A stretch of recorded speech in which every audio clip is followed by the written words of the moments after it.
Hello everybody, welcome back to the workshop.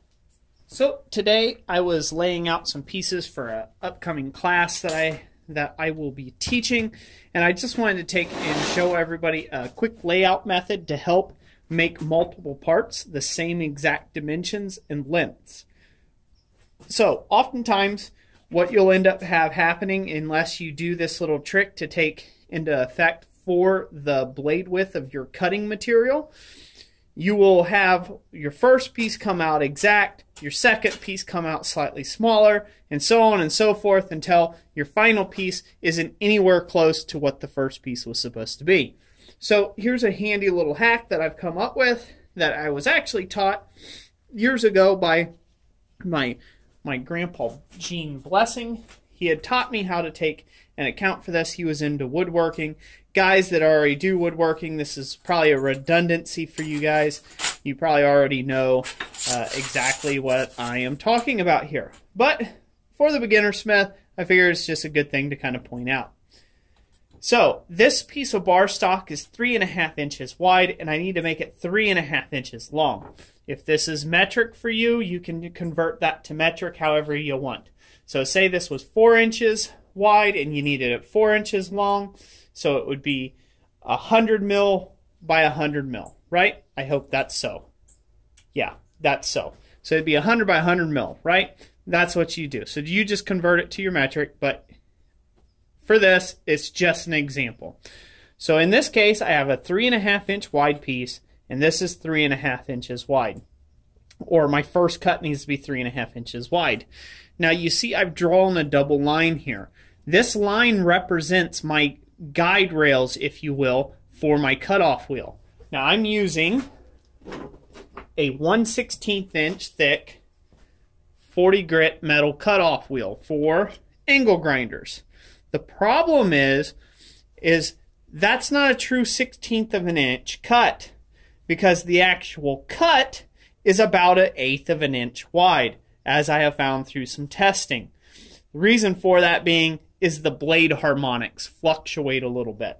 So if you're cutting with a bandsaw, all you have to do is measure the thickness of the bandsaw, and the tolerances are going to be a lot tighter. But on cutoff wheels, these are going to flutter a little bit, and as they flutter, they're going to wander. So you need to account for that. So I do double the thickness on a cutoff wheel. Now what that gives me is that gives me a very accurate way of producing an exact 3.5 inch cut mark. And then I come over here and I measure off that again, and I make another 3.5 inch cut mark. But this is how we do it. So I measure off 3.5 inches, make a mark. Then I add 1/8 of an inch, or double the thickness, make another mark. Then what I do is I measure from that second line out, and I measure off to 3.5 inches, and then add 1/8 of an inch, make a mark, and then measure again, just like so. And I do that all the way down the bar stock. I do this, and then it ensures that every piece I cut comes out to exactly 3.5 inches. Now the other thing to keep in mind is whenever you're working with a square, I'll give you this as a piece of advice. There's my tick marks there.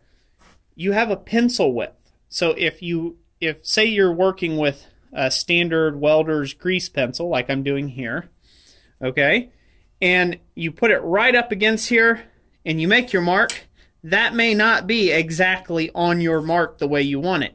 You have to allow for the pencil gap. So if it's up against here, you'll still have to allow for that thickness of that pencil gap. So sometimes I will bring it off of it just a little bit to allow for that pencil gap, and then make my mark, so this way they land up on true. So that's it for today. That was just supposed to be a little quick tip, just kind of a simple hack for getting straight cuts all the way across your piece and having them all stay consistently the same thickness and the same dimensions, no matter how many pieces you cut.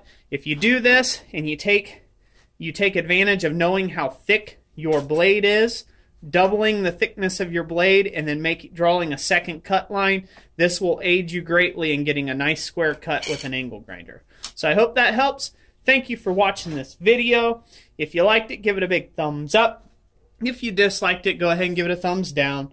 I greatly appreciate all my subscribers out there, and if you're new to the channel, you may want to hit that subscribe button and the little jingly bell for notifications. I am putting out 2 videos a day, every day, and until I get tired of that, and I may go down to 1 video a day every day. Point is, I post a lot. So, I hope you guys will enjoy that. Thank you all for watching this video. Like I always say, God bless you, and we'll catch you on the next one.